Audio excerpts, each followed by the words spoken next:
kanina sa pakikinig ng mensahe ng ating Panginoon.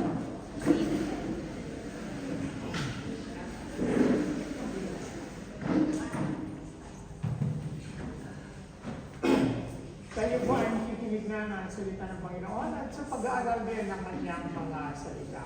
Tayo po ay manalangin. Abang Diyos na Latina, maraming salamat po sa umaging ito, sa aming mga pag-aawitan o God. Ngayon ay makikinig kami ng inyong salita, inyong mensahe, inyong Panginoon pag-aaral ng inyong salita. Lord, we thank you so much, Father. Gabayin mo po ang bawat sa amin, O Diyos, na maunawaan. Sa magitan naman ng Espiritu, O God, gamitin mo ako ng instrumento ng iyong mga salita upang maunawaan, Panginoon, mga spiritual na bagay. Lord, we thank you so much, Father. All these things you ask in the mighty name of our Lord Jesus Christ, we pray. Amen. Okay, mga kapatid, ayun. Sa pagpapatuloy po, obvious naman po ang ating mensahe ay mayroong pinamagatan, the Gospel Good News. Ano po sa Tagalog ang the Gospel Good News? Meron po bang makakalam? Maliban kay Google Translate, ano po sa Tagalog ang the Gospel Good News?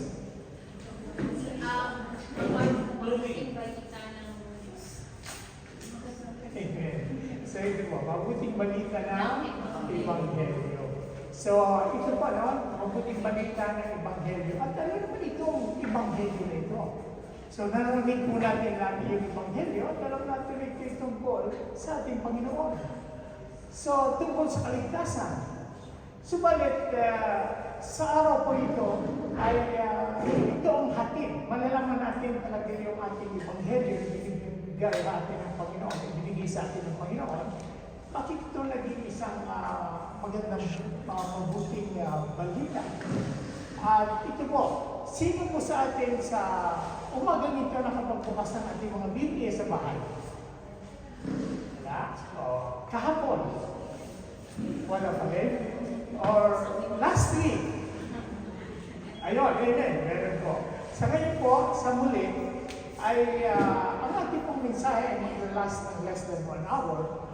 Ilihiling ko po na i-focus po natin ang ating pagbabasa sa mga verses at para ito po ay bumangi tayo ng pag-aaral ng salita ng Panginoon at mabasa natin kung ano ang kanyang mga inahatid sa atin. Sa muli po, ito ang ating reference verse sa 1 Corinthians, unang Corinto chapter 15 verse 1 to 4, 17 to 19. Dito po makikita natin at mababatid natin yung Ebanghelyo na binabanggit na hatid ay isang mabuting balita para sa atin. Mga kapatid, hinihiling ko po na basahin natin ito, tiyagaan natin basahin sapagkat ito po yung pinaka-mensahe, pinaka-buod po ng mensahe na pinapatid sa atin ng ating Panginoon sa umaga nito.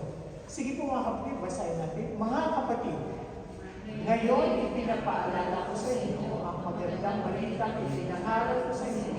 Yan ang magandang balita na inyong ginanggap at nagsasaligan ng inyong pananampalataya. Naliligtas kayo sa pamamagitan nito kung matatag yung pinangahawakan ang salita ang ipinangaral ko sa inyo. Maliban na lamang kung walang kabuluhan ang inyong pagsampalataya. Sapagkat ang inigay ko sa inyo bilang pinanghalaga sa lahat ang tinanggap ko rin na si Kristo'y namatay dahil sa ating mga kasalanan tulad ng sinasabi sa kasulatan. Pinilipin siya ang muling nabuhay sa ikatlong araw tulad din ang sinasabi sa kasulatan. At kung hindi ulit binuhay si Kristo, kayo ay nanatili pa sa inyong mga kasalanan at walang natutunan ang inyong pananampalataya. Hindi lamang yan, lilitaw pa ang lahat ng mga namatay sa pananampalataya kay Kristo ay napahama. Kung ang pag-asa natin kay Kristo ay para lamang sa buhay na ito, tayo na ang pinakakawawa sa lahat ng tao. Mga kapatid, napakalinaw na inaatid sa ating Apostol Pablo dito. Ito po yung tinatawag na mabuting balita ng Ebanghelyo. Ano po yun? Ng ating Panginoon Jesu Kristo, namatay para sa ating mga kasalanan. Siya ay namatay, subalit siya ay nabuhay maguli, at siya umakyat sa langit, at siya ay babalik muli. Ngayon, ano ang sinasabi dito ni Apostol Pablo? Na kung ang pag-asa natin kay Kristo ay para lamang sa buhay na ito, tayo na ang pinakakawawa sa lahat ng tao. Ano yun? Kung hindi nabuhay ang Panginoon Jesucristo, tayo ang sumasampalataya ng walang kabuluhan dahil hindi siya nabuhay. Subalit ang tanging pag-asa, ito po yung tinatawag na hope of glory, na kung saan ang Panginoon Jesucristo ay nabuhay, tayo rin ay mabubuhay muli kahit na tayo ay mamatay sa lupang katawan na ito. Tayo po mga mananampalataya ay 2 beses na tayo ipanganak. Subalit isang beses lang mamamatay. Pag hindi natin tinanggap ang Panginoon, 2 beses mamamatay ang tao at isang beses na ipapanganak. Pero ang sequence po ay pinanganak ang tao, mamamatay, at muli mabubuhay. Tayo po yun. Pero kung hindi tayo nanampalataya, ano mangyari? Tayo nabuhay, tayo ay mamamatay sa lupang katawan at mamamatay pa rin sa espiritual. So dito po tayo sa pag-asa, ang ating Panginoon Jesucristo ay nabuhay muli, babalik siya, kahit tayo patay na, tayo ikukuling muli. Kaya ito po yung Ebanghelyo. Mabuti pa itong Ebanghelyo na ito o hindi? Mabuti. Kaya po ang title, Mabuting Balita ng Ebanghelyo. Sa pagpapatuloy ko mga kapatid, mayroon ang Ebanghelyo na sinulat ito ni Apostol Pablo ay nasa Korinto. Ibig sabihin po, ito yung sulat na ginanap niya na umakyat na ang Panginoon Jesucristo. Subalit, ito may naganap ng mga around mga 30 or 40 AD. Subalit, mayroon pong tinatawag na First Gospel. Bago po ito isinulat ni Apostol Pablo, mayroon pong tinatawag na Proto-Evangelion. Ang Proto-Evangelion, ang ibig kong sabihin, the First Gospel. Ano ang kaibahan ng First Gospel dito sa Gospel na itinuturo ni Apostol Pablo dito sa mga sulat niya sa mga taga-Corinto? Mga kapatid, dito po yung ating matatagpuan sa Genesis chapter 3, verse 14 to 16. Talagang pinakauna po ito kasi ito yung unang libro ng Biblia. Ito naglalaman kung saan ang creation ng Panginoon sa lahat ng bagay, sa lahat ng tao. At dito rin nakarecord kung paano nagkasala si Adan sa si Eva. Alam naman natin na ang pagkasala, unay nagkasala si Eva dahil tinukso siya ng ahas, dahil pumunta siya kay Adan, pinatikim ang mansanas, at yun. Nandoon rin yung kwento na naputol ang relasyon nila sa ating Panginoon Diyos. Kaya nga po mga kapatid, ano ang naging pasya ng Panginoon? Dito po sa Genesis chapter 3, verse 14 to 16, ito po yung inihanap ng Diyos ang kaparusahan sa kanila, maging doon sa luminlang sa kanila, ang ahas, kundi, walang iba kundi ang diablo o si Satanas. Pero hindi po nangangulugan na ito lamang parusa. Meron din po nakaakibat sa mga verses na ito ang magandang balita. Nakita natin kung gaano kamangha-mangha ang Panginoon na nagbigay siya ng bad news, meron ding good news. Pero ano ang kanyang inuna? Ang inuna ay bad news, sumunod ay good news, at ayun na naman, bad news. Ito po, ngayon po natin. Sa verse 14, sinasabi ko, at sinabi ng Panginoong Yahweh sa ahas. Sino itong ahas? Yung diablo. Sa verse 14, sa iyong ginaway, may parusang dapat na ikaw lang sa lahat ng hayop ang magdaranas. Mula ngayon, ikaw ay gagapang at ang pagkain mo'y alikabok lamang. Maaari pong yung ahas noon ay mayroong paa. Tulad ng bayawak na hindi siya, nasasabi natin na siya gumagapang pero nakatukod yung kanyang 4 na paa. Pero yung ahas talagang yung kanyang dibdib ay talagang inahagod niya doon sa lupa o sa lupa para lang siya makausad. na minsan, may nababasa po tayo na aahas. May isa pong nakita ko po very long time ago. Yung isa pong ahas sa picture ay may lumabas na isang paa. Isa lang. Di ko alam kung kalimutan yun. It only signifies na yung original maaari ng ahas ay mayroong paa. Pero, inuli siya ng Panginoon bilang parusa dito sa ahas. Kaya gumagapang siya. Ang pangalawang parusa dito ay ang pagkain mo ay alikabok lamang.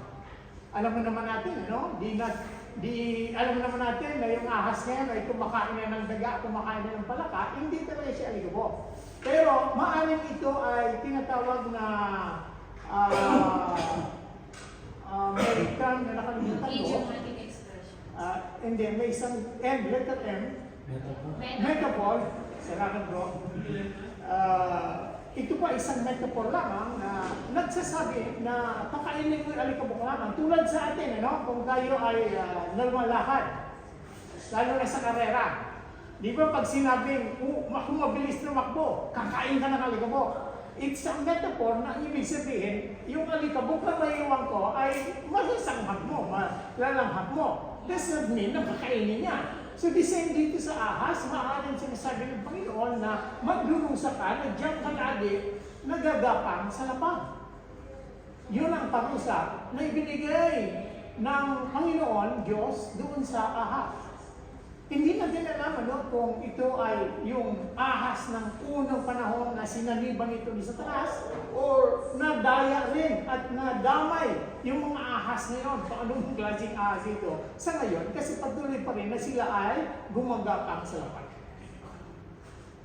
Ang pangalawa po ay sa babae naman. Alam naman natin na yung babae ang nagkasala at inakailang niya si Adan. Hindi ko po sinasabi na huwag na tayong makinig sa babae, kundi gera patali ang aabutin natin, but because of our love to them, ay nakikinig tayo out of respect.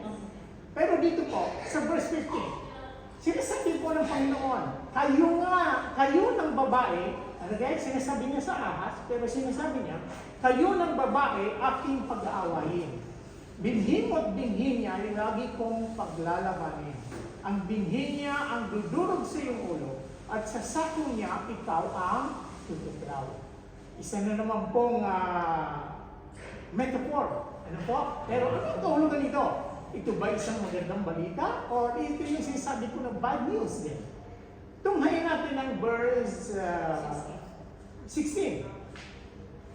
Jump tayo doon sa babae. Yung una sa ahas, ang pangalawa, ahas pa rin, pero yung babae na involved na, laging mag-aaway. Yung 16, sa babae. Anong parusa? Dahil siya ang unang natukso. At niyaya niya ngayon, kinumbinsin niya si Adam. Sa babae naman ito ang sinabi, sa pagbubuntis mo hirap ang daranasin, at sa panganganak sakit ay titiisin. Ang asawang lalaki iyong nanasain, pasasakot ka sa kanya, siya mo susundin. Ayun, nagbabalang Panginoon na nagpasakot ng babae. Bakit? Is danger. May mga decision minsan ng babae na kailangan i-consult ka doon sa lalaki. Otherwise, mapapahamak sila. It's reality. Huwag kayong magagalit sa akin. Ito yung sinabi ng Panginoon. It's reality na talagang dapat i-consulto nyo sa mga asawang lalaki. So, ngayon mga kapatid, ito, kaya pala ang panganganak, women normal, ano? Ngayon kasi mayroong mga cesarean. During this time, wala naman CS, ano? So ngayon, CS, biyakin mo lang hanggang 3 biyak. Mahirap pa rin yun, pero hindi kang singhirap nung nanganak ng normal. Pero yung panganganak ng normal ay isang sinasabi ng Panginoon na titiisin niya dahil mahirap. Alam naman natin na maraming mga namamatay ng mga nanay dahil sa panganganak.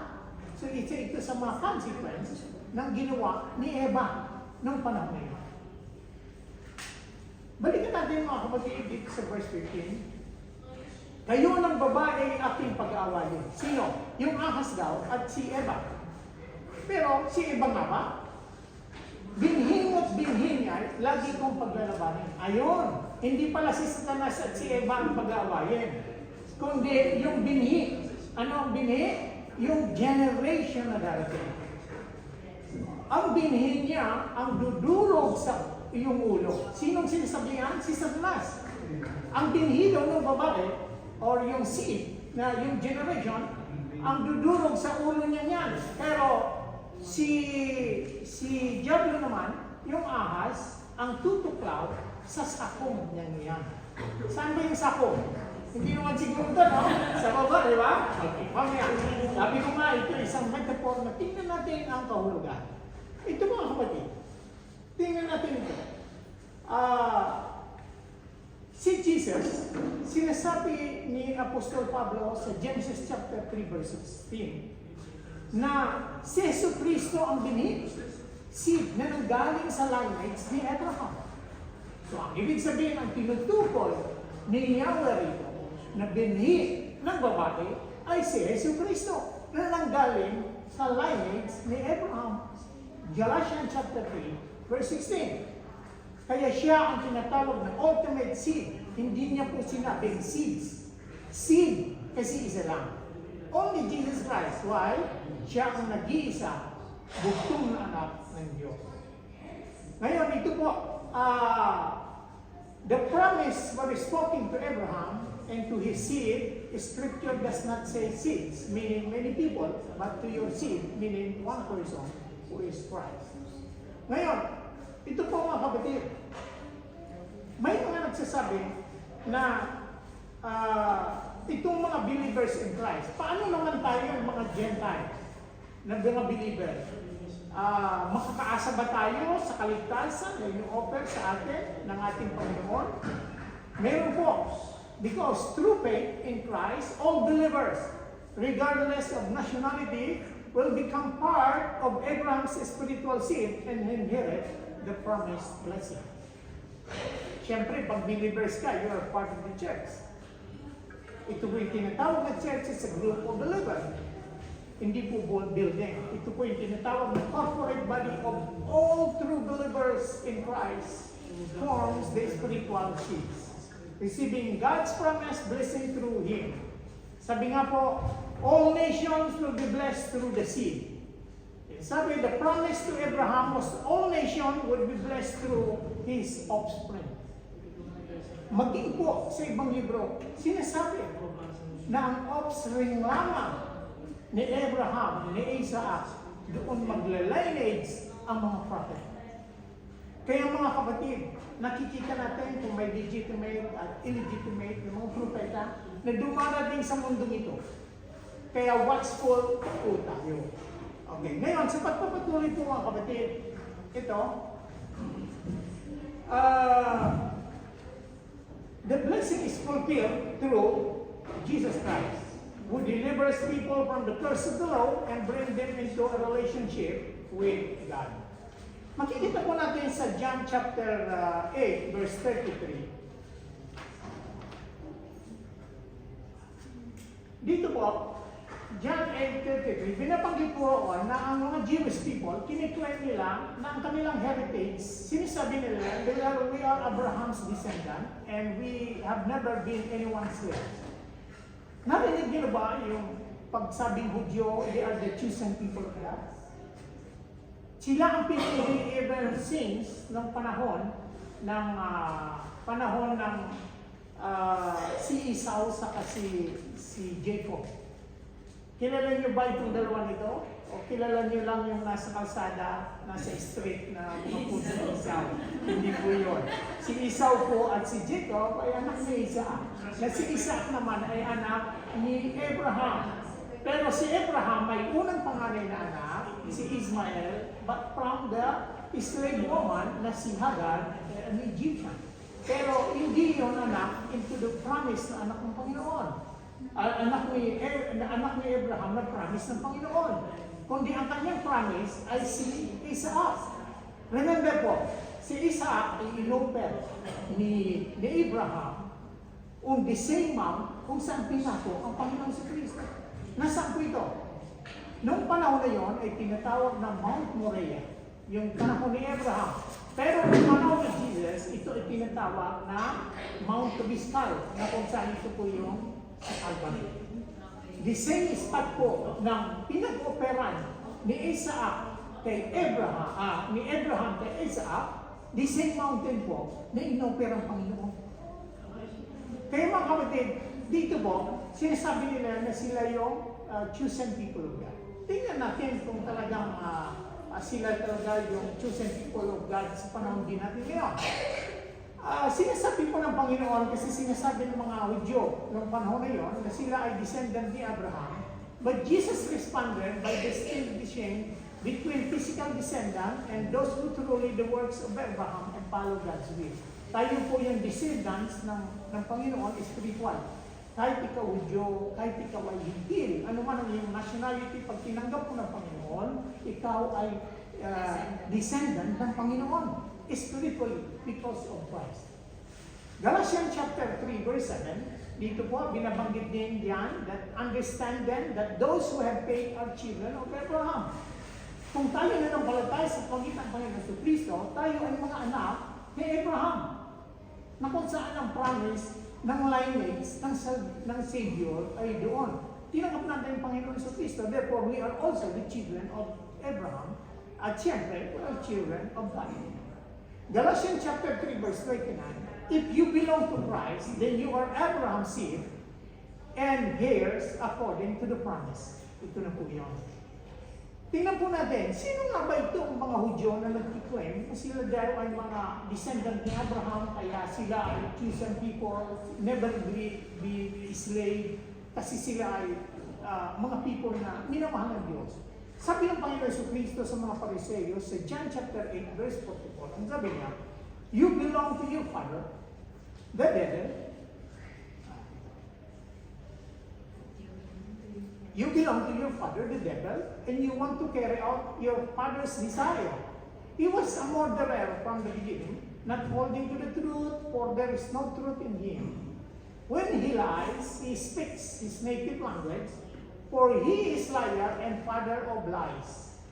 Makikita po natin dito mga kapatid, na sinabihan ang mga Pariseo noong unang panahon na hindi naniniwala sa Panginoon sa Kristo, na sinasabi niyo na kayo ay pinili ng Diyos, kayo ay ama niyo ang Panginoon Diyos, subalit hindi.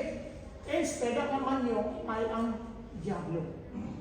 Kasi alam naman natin kung paano itong mga Pariseo, Saduceo, at iba-iba pang grupo ng panahon, inuusig ang Panginoon sa Kristo, ibigyan ng ipagkato at katuloy ng Panginoon because of jealousy. Nakita natin na yun ang ibig nila sa Panginoon. So therefore, sinasabi ng Panginoon, kung kayo ay mga anak ng aking ama rin, makikinig kayo sa aking salita. Subalit hindi sila nakikinig. Therefore, sila ay mga anak ng Diablo, hindi ng Panginoon Diyos.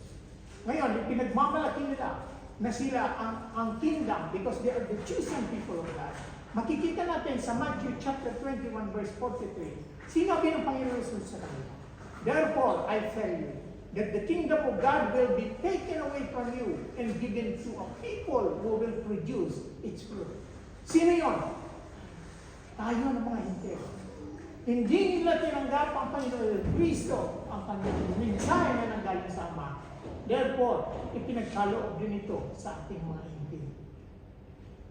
Pero, hindi tayo magpasalamat dahil hindi tinanggap ng mga Hudyo, hindi nangungulugan na kung tinanggap ng Hudyo, wala rin tayo. Hindi. Because from the very beginning of Adam and Eve, andun yung promise ng ating Panginoon. Mga kapatid, balikan natin ang tinatawag na proto-evangelium, yung first gospel. Balikan natin sa Genesis chapter 3, verse 15, ano ang kahulugan ng metaphor nito? Sabi po, kayo ng babae aking pag-aawayin. Nakita natin during the time of Jesus Christ, talagang nag-aaway na yung seed doon sa seed ni Abraham, sa seed nung Diablo. Hanggang na ipapatay nila ang Panginoon Yesu Cristo. Kayo ng babae aking pag-aawayin, binhi niya. Lagi kong paglalabanin. Ito yung nangyari sa panahon ng Panginoon Yesu Cristo. And even today. Even today, ang isang Kristiyano pumunta sa Jerusalem, Israel, pag nag-preach ka about Jesus, duduraan ka ng mga taga-roon. Babatuhin ka ng mga taga-roon. Kasi hindi nila tanggap ng Panginoon sa Kristo is the Messiah. But one thing they missed. Number one, to two verses in the Bible ang na-miss ng mga Hudyo na basahin nila from the book. Saan ito? Matatagpuan sa Jeremiah 31:31 at Isaiah buong chapter ng 53. It mentioned about the Messiah, the coming, the promised Messiah na magsasuffer na nangyari sa Panginoon Jesus. Ito ay hindi nila alam. And therefore, our Messiah, Jesus Christ, ang talagang Messiah na pinagkaloob ng ating Ama. So magpapatuloy po mga kapatid, ang binhi niya ang dudurog sa iyong ulo at sa sakong niya, siya ikaw ang tutuklaw. Okay, tanungin po natin mga kapatid.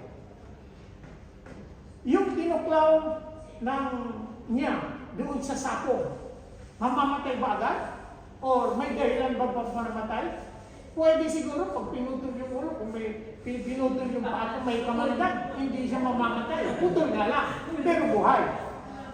Pero, yung ulo ang tapakan at durugin, buhay pa kaya yon? Wala na. So, yun ang nangyari kay Satanas. Sa anong paraan? Nung napako ang Panginoon Jesucristo, ipinakita lang, hindi pinakita dito na napako din siya sa kamay. Kundi, binanggit dito na siya ang tutuklaw sa sakong. Na ang ibig sabihin, ipinako siya sa kanyang mga paa. Yun ang tinasabi ng Panginoon Yahweh na tutuklawin ng ahas, ng Diablo ang Panginoon sa binhi. Na ito nga ang nangyari. All of ang buong akala ni Satanas, pag ipinako niya ang Panginoon Jesucristo at siya ay namatay, kalas na. Akala niya yun na yan. Subalit hindi pala. Ano ang nangyari? He died. He resurrected from the dead. He resurrected. Sabi nga doon, he captured victory against death.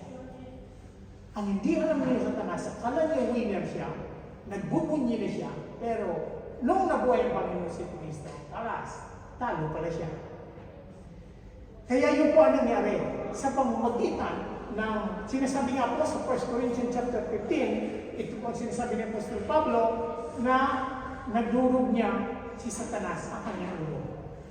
When the perishable has been clothed with the imperishable and the mortal with immortality, then the saying that is written will come true. Death has been swallowed up in victory. Where, O death, is your victory? Where, O death, is your sting? The sting of death is sin, and the power of sin is the law. But thanks be to God, He gives us the victory through our Lord Jesus Christ. Therefore, my dear brothers and sisters, stand firm. Let nothing move you. Always give yourself fully to the work of the Lord, because you know that your labor in the Lord is not in vain. Mga kapatid, nagtagumpay ang Panginoon si Kristo nang metaphorically dinurog niya ang ulo ni Satanas sa pamamagitan ng pagkabuhay niya ng maguli sa mga patay. Bakit? Ang pangil ni Satanas tulad ng ahas, ang kanyang kamandag ay sa pamamagitan ng law. Sa pamamagitan, pag nagkasala ka dito sa the law, you commit of course sin. And alam naman natin, sin, ang bunga nun ay death. Pero nang nabuhay ang Panginoon sa Kristo, umago sa kanyang dugo sa Kalbaryo, sabi nga sa 2 Corinthians chapter verse 5:21, 2 Corinthians chapter 5 verse 21, wala siyang kasalanan, subalit ginawa ng Panginoon na siya ay naging nandoon ang kasalanan sa pamamagitan ng pagkapako niya sa krus upang ang katwiran niya ay mapasakit. Kaya doon nagtagumpay ang Panginoon Jesucristo na nagapit niya ang kamatayan sa pamamagitan ng kanyang muling pagkabuhay. Eh di talo ngayon si Satanas. Akala niya panalo siya. Mamaya po babanggitin natin kung ilang attempt ni Satanas na pigilin niya ang Panginoon Jesucristo na tayo ay matubos mula sa pagkakasala.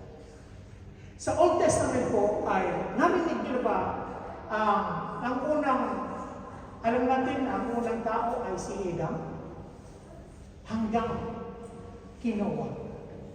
Si Noah, alam natin na yung panahon ngayon ay nilubog ng Panginoon ang buong mundo upang alisin ang mga makasalanan at uncontrollable na mga tao na at walang pagsisisi. So, inalis niya. From Adam po, meron siyang 10 generation na babanggitin ko po. Una ay si Adam. Pangalawa, ang kanyang anak si Seth. Nagtuloy po kay Enos, kay Kenan, kay Mahalet, Jared, Enoch, Methuselah, Lamech, hanggang kay Noah. Dito po mapapansin natin mga kapatid, sino rito ang nabuhay ng pinakamatagal? Methuselah. Narinig niyo na ba si Methuselah na siya ang pinakamabuhay sa loob na buhay ng matagal in the history of the Bible? Ilang taon siya? 969. So binabaliktad lang yung 6 na 9, yun na yung edad na. So konti na lang, 1,000 din siya. Pero mga kapatid, anong purpose kung bakit si Methuselah ay nabuhay ng 969? Ano kaya ang purpose sa pagkay niyo, mga kapatid? Okay, dito po tingnan natin. Si Adam, Adam, ito po yung mga Hebrew word na pangapangalan na may kanti din tulad sa English. Ang Adam po, ang ibig sabihin, man. Seth means appointed.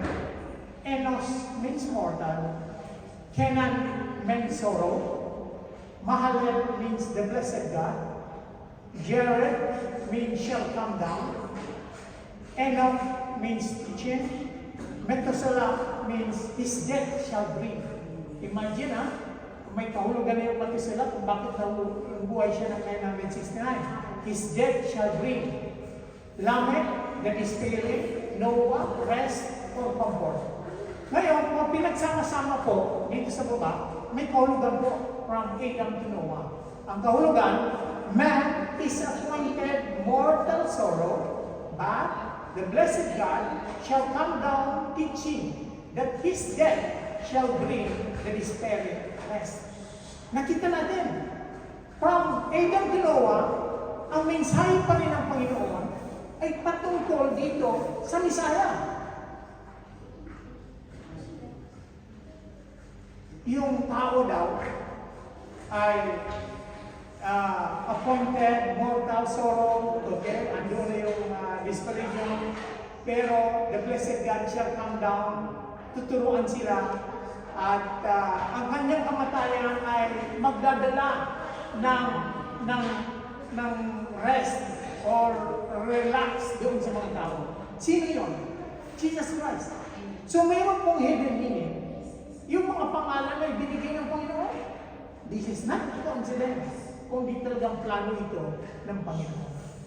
Mga kapatid, bakit nabuhay si Noah, si Methuselah ng 969? Ito po.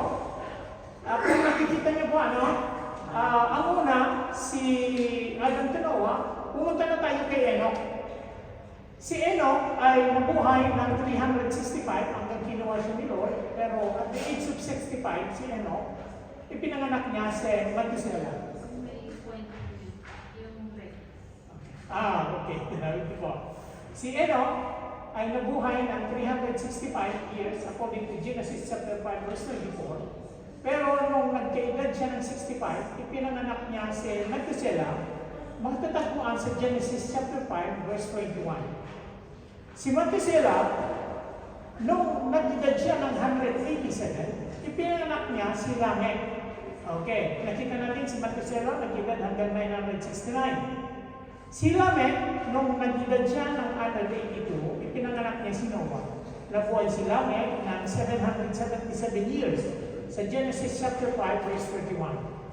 Si Noah ay nung edad niya ay 500, sa Genesis 5:32, sinabihan siya ng Panginoon na gumawa ng ark. After 100 years, nung 600 na si Noah, dumating yung flood. I-total po natin mga kapatid. 600, ito, plus 182, plus 187 from the time of Methuselah is equivalent to 969. Kaya, nung dumating ang baha, namatay si Methuselah. Ano ang ibig sabihin ng Methuselah kanina? His death shall bring. Kaya namatay yung lahat ng mga tao sa mundo, maliban sa pamilya ni Noah, Kaya yung po ang message kung bakit si Methuselah ay nagkaedad lang ng 169 kasi hinihintay hanggang lumating ang baha. Nakita natin, it's not a coincidence. Ito ay plano ng Diyos. Hindi lamang ito isang nagkataon. See how amazing our God is. Okay, dumako po tayo sa pinaka-buod dito, ang tinatawag na conclusion. This is a nice demonstration that in the earliest chapter of the book of Genesis, God had already laid out His plan of redemption for the predicament of mankind. It is a love story, written in the blood on a wooden cross, which was erected in Judea almost 2,000 years ago. The Bible is the product of the supernatural engineering. Every number, every phrase, name, every detail, every job and title is there for our learning, our discovery, and our amazement. Truly, our God is awesome God. Ilang beses nag-try si Satanas na hadlangan ang plano ng Diyos? Ilan? Una, ito ngayon kay Adan sa kay Eva. Nilinlang niya yung dalawa para ilihis. Remember po mga kapatid, when God created human being, may isang bagay na hindi inalis sa kanila ang Panginoon. Ano yun? Free will. Even the angels in heaven, binigyan niya ng free will. That is why nagkaroon ng rebellion because of pride ni Lucifer. Free will. Tayo lahat ay may free will. Nasa atin ang pagpapasya. Kaya doon una, nagtagumpay si Satanas na siya ay linlangin ang Adam and Eve, subalit may plano ng Panginoon. At sa plano na yun ng Panginoon, gusto pa rin hadlangan ni Satanas sa pamamagitan ng ginamit niya si Herod the Great. Nung ipinanganak ang Panginoon, pinapatay niya lahat ng bata para mawala yung Messiah, itong seed. Pero hindi siya nagtagumpay. Ang pangatlo is when Jesus was tempted by the devil. Itinatry niya na sumamba sa kanya ang Panginoon Jesucristo, pero nag-fail siya. At ang pang-apat, nang na-crucified niya, ginamit niya yung mga Romans at yung mga Pharisees, yung mga Udyo, akala niya nagtagumpay na siya nung namatay ang Panginoon, pero nung nabuhay yung muli, nabigo na naman siya. Ngayon mga kapatid, sabi sa Biblia, the devil deceived the whole world. Pag sinabi mong deceive, hindi mo akalain na hindi yun ang totoo. Fake money. Yung 1,000 na fake, pag itinabi mo, hindi mo siya masasabi na fake kung hindi siya malapit na wala talagang pinagkaiba. Pero, pag sinabi mong original, tapos yung talagang halata mo na hindi talaga siya, hindi mo sabing fake. Masasabi mo lang ng fake kung talagang very close siya na maaring ang isang mata ng isang tao ay mali lang siya na ang matukoy niyang original ay yung fake. Kaya ito naging fake. The same as with the devil is working nowadays sa pamamagitan ng kanyang pandaraya. Ano ang ginagamit niyang pandaraya sa panahon natin? Ang ginagamit niya ay ang sabi ng Panginoon. Sabi ng Panginoon doon sa John, whoever does not accept the Son does not have the Father. And who does not have the Father does not have the Son. And they are called the Antichrist. Alam niyo ba na maraming tao ngayon sa mundo ang naniniwala na ang Panginoon Jesucristo ay hindi anak ng Diyos. And they are the Antichrist at napakarami ang nalilitang. At patuloy pa rin na ginagamit ni Satanas ang mga katuruan ito upang malinlang niya ang buong mundo na hindi siya nagtagumpay na hadlangan ng Panginoon Jesucristo at sa Messiah. Ang ginawa niya ngayon, nang damay siya ngayon ng mga tao na makakasama niya doon sa dagat-dagat po. Sasama ka ba sa kanya? Huwag tayong palitan. Mga kapatid, dito po sa ating challenge sa umagang ito, sabi ng Panginoon sa 2 Corinthians chapter 5 verse 21 na ating binanggit kanina, God made Him who had no sin to be sin for us, so that in Him we might become the righteousness of God. Sa Revelation chapter 3, verse 11 to 12, I am coming soon.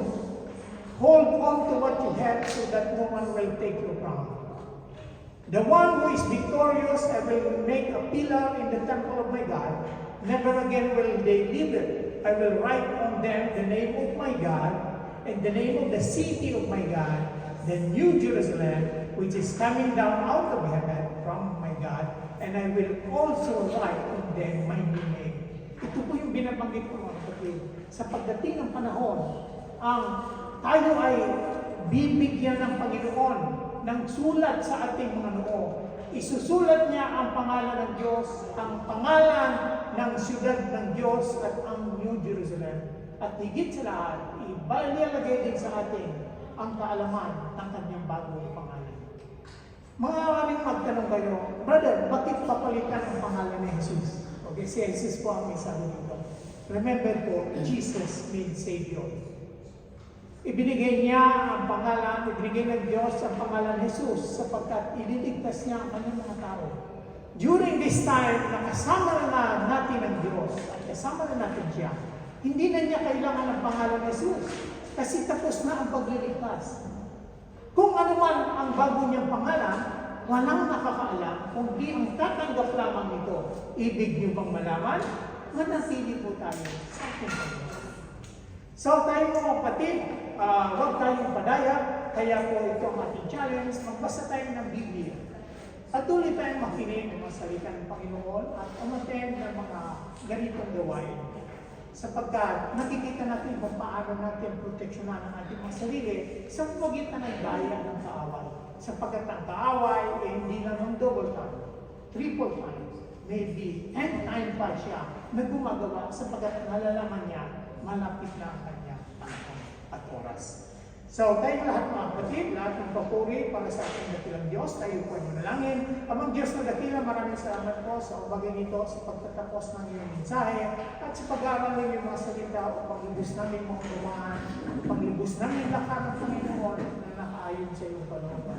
Lord, we thank you so much, Father. Banal Espiritu, patuloy kami umihiling sa iyong patnubay, hindi kami mailigaw, Panginoon, inuman na wala Panginoon sa iyong katulungan. Lord, thank you so much, Father. All these things with us in the mighty name of our Lord Jesus Christ, we pray.